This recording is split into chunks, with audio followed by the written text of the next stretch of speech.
আজকের রেসিপি একদম অন্য রকমের। মাত্র দুখানা কাঁচা আলু দিয়েই বানিয়ে নিতে পারবেন, আর মুখে দিলেই মিলিয়ে যাবে। বাচ্চাদের স্কুলের টিফিনে দিলে বা সকালে বা বিকেলে টিফিন হিসেবে দিলেও ভীষণ ভালো লাগবে, বড়দেরও ভীষণ ভালো লাগবে। তাহলে চলুন শুরু করি আজকের রেসিপি।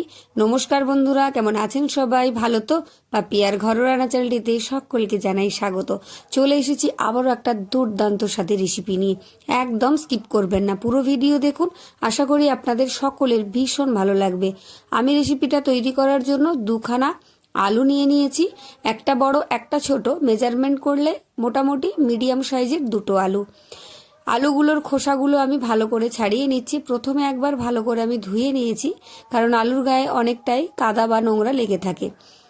খোসা ছাড়িয়ে নেওয়ার পর আলুগুলোকে আবারও খুব ভালো করে আমি ধুয়ে নিয়েছি। এবার আলুগুলোকে আমি কেটে নেব। আলুগুলোকে আপনারা যেরকম খুশি কাটতে পারেন, আমি একটু বড় বড় করে কেটে নিচ্ছি।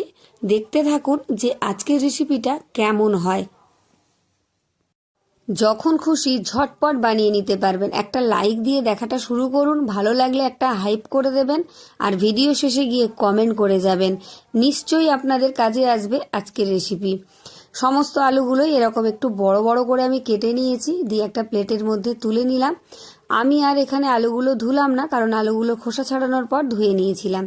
এবারে কড়াইতে বেশ খানিকটা জল দিয়ে আলুগুলো দিয়ে দিলাম, দিয়ে হাই হিটে আমি এটাকে ঢাকা দিয়ে সেদ্ধ করে নেব মোটামুটি 2 থেকে 3 মিনিট। 2 থেকে 3 মিনিট পর আমি ফিরে এসেছি, খুব ভালোভাবে ফুটে উঠেছে। ঢাকাটা খুলে নিলাম। এবার চেক করে নেব যে আলুগুলো ঠিকঠাক সেদ্ধ হয়েছে কিনা। আলুগুলো দেখুন খুব সুন্দরভাবে সেদ্ধ হয়ে গেছে। তবে এটাকে চাইলে আমি প্রেসার কুকারেও সেদ্ধ করতে পারতাম, কিন্তু তাতে করে ওভার কুক হয়ে যাবে, ভালো হবে না। আলুগুলোকে ঠিক কড়াই বা যে কোনো ডেচকির মধ্যে আপনারা এইভাবে সেদ্ধ করে নেবেন। এবার গ্যাস বন্ধ করে দিয়েছি। জল ঝরিয়ে আলুগুলোকে আমি এবার তুলে নেব। একটা স্টেনারের ওপর নিয়েছি, যাতে এর মধ্যে একটু জল না থাকে, পুরোপুরি জলটা যেন বেরিয়ে যায়। জল থাকলে ভালো হবে না। এবার দেখুন হালকা করে আমি ঠান্ডা করে নেব। মোটামুটি একটু গরম আছে। এই গরম অবস্থাতেই আমি একটা গ্লাস নিয়েছি, আপনারা চাইলে বাটির সাহায্যেও এইভাবে একটু ম্যাশ করে নেবেন। ম্যাশার দিয়েও ম্যাশ করা যায়, কিন্তু এই আলুগুলো ম্যাশ করতে গেলে যেন একটুও দলাভাব না থাকে, সেদিকে খেয়াল রাখতে হবে। খুব মিহিভাবে কিন্তু ম্যাশ করে নিতে হবে। আর দেখুন কতগুলো শক্ত অংশ বেরিয়েছে। ভালো করে এবারে স্টেনারের পেছন থেকে আমি আলুটা এইভাবে নিয়ে নিলাম। দেখুন আলুটা একদম রেডি হয়ে গেছে, সুন্দরভাবে ম্যাশ হয়েছে মিহিভাবে। এবার নিয়ে নিয়েছি আমি এখানে 150 গ্রাম কর্নফ্লাওয়ার। দুখানা মিডিয়াম সাইজের আলুর জন্য মোটামুটি 150 গ্রাম কর্নফ্লাওয়ার লাগবে। আর এটা কিন্তু আপনারা ময়দা বলে ভুল করবেন না। কর্নফ্লাওয়ারটা দিয়ে দিলাম, দিয়ে আলতো হাতে এইভাবে একটু মেখে নিতে হবে। কর্নফ্লাওয়ার যেহেতু দিয়েছি, তাই এখানে কিন্তু অল্প অল্প জলের প্রয়োজন হবে। এখানে আমি অল্প অল্প করে জল দিয়ে দেব। প্রথমে আমি 1 চামচ জল অল্প অল্প করে দিয়ে মেখে নিচ্ছি। প্রয়োজন মতন আপনারা জলটা দিয়ে নেবেন, একসাথে কিন্তু বেশি জল দিতে যাবেন না। এখানে আমি আরও 1 চামচ জল দিয়ে দিচ্ছি। এইভাবে মোটামুটি আমার 3 চামচ মতো জল লেগেছিল।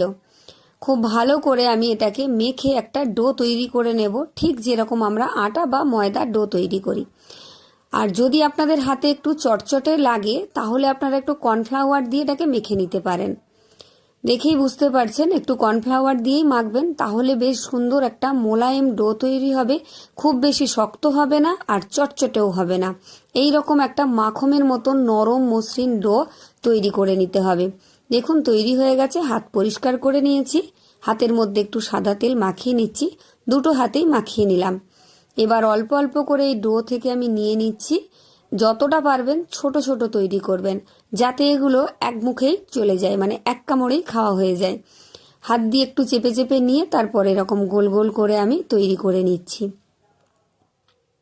আরও একটা আমি নিয়ে নিচ্ছি। এখানে দেখুন একদম সহজেই হয়ে যাবে। হাতে একটু তেল নিয়ে নেবেন, অথবা কর্নফ্লাওয়ারও নিয়ে নিতে পারেন। মাপটা আপনারা ঠিকঠাক রাখবেন, তাহলে সবাই তৈরি করতে পারবেন। এইভাবে সমস্তগুলোই আমি তৈরি করে নিয়েছি। দেখুন কতটা সুন্দর লাগছে, এর থেকেও আরও বেশি হয়েছে। এই দেখুন এইগুলো দুটো কাঁচা আলু দিয়ে কতগুলো তৈরি হয়ে গেছে। দেখুন আজকে তৈরি করছি আমি মাশরুম পাস্তা। একদম নতুন ধরনের আর নতুন স্বাদের, ভীষণই ভালো লাগবে আপনাদের সকলের। এবার কড়াই বসিয়ে বেশ কিছুটা জল দিয়ে ঢাকা দিয়ে এটাকে ফুটিয়ে নেব। গ্যাসটাকে মিডিয়ামে রেখেছি, আর বাটিতে একটু তেল নিয়েছি, আর এরকম একটা ছোট বোতল নিয়েছি। আপনারা যদি চান তাহলে আপনারা একটু কাঁচের বোতলও ব্যবহার করতে পারেন। আমার হাতের কাছে কাঁচের বোতল ছিল না, তাই একটা প্লাস্টিকের বোতল নিয়েছি। বোতলের মুখটা আমি তেলের মধ্যে ভালো করে ডুবিয়ে একটা এরকম গোল লেচি নিয়ে চেপে দিয়েছি। দেখুন কত সুন্দর ডিজাইনটা তৈরি হয়ে গেছে। এই দেখুন আরও একটা তৈরি করে নিলাম। কি ঝটপট তৈরি হয়ে যাবে, আর দেখতেও তো হবে একদম অন্যরকম আকর্ষণীয়, খেতেও হবে দুর্দান্ত সুন্দর।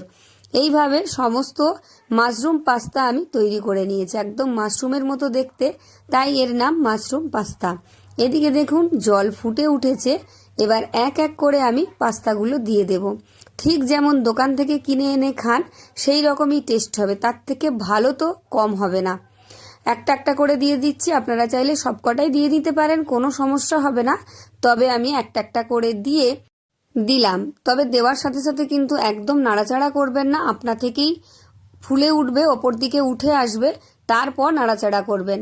দেখুন এখানে ফুলে ওপর দিকে উঠে গেছে আপনা থেকে, আর কত বড় বড় হয়ে গেছে দেখুন, হয়েছে একদম নরম তুলতুলে। এই সময় কিন্তু যদি একটা তুলে গালের মধ্যে দেন একদম মিলিয়ে যাবে, চেবাতেও হবে না, এত নরম তুলতুলে হয়েছে। আর ঠিক পাস্তা যেমন হাত থেকে পিছলে যায়, ধরা যায় না, ঠিক সেই রকম হয়েছে।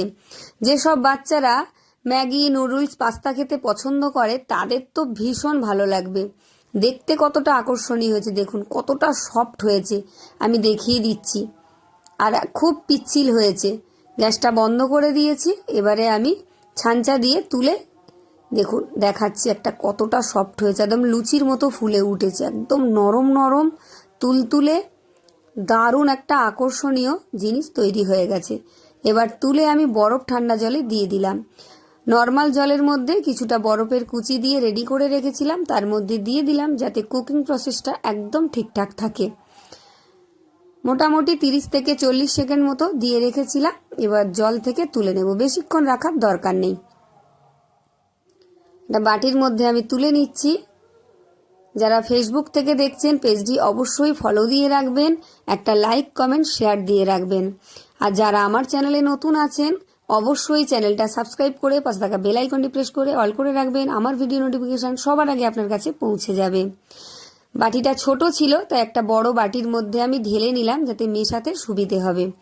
দিয়ে দিচ্ছি আমি সামান্য কিছুটা চিলি ফ্লেক্স, আর রংটাকে সুন্দর করার জন্য দিয়ে দিচ্ছি হাফ চা চামচ কাশ্মীরি লঙ্কার গুঁড়ো, আর দিয়ে দিচ্ছি এখানে আমি এটাকে চটপটা সুন্দর তৈরি করার জন্য 1 চা চামচ চাট মশলার গুঁড়ো। এটা দিলে এর টেস্ট একদম অন্যরকম হয়ে যাবে। আর দিয়ে দিচ্ছি আমি এখানে 2 টেবিল চামচ মতো সয়া সস, এটা অবশ্যই দিতে হবে। দিয়ে দিলাম। এবার খুব ভালো করে এটাকে মিশিয়ে নিতে হবে।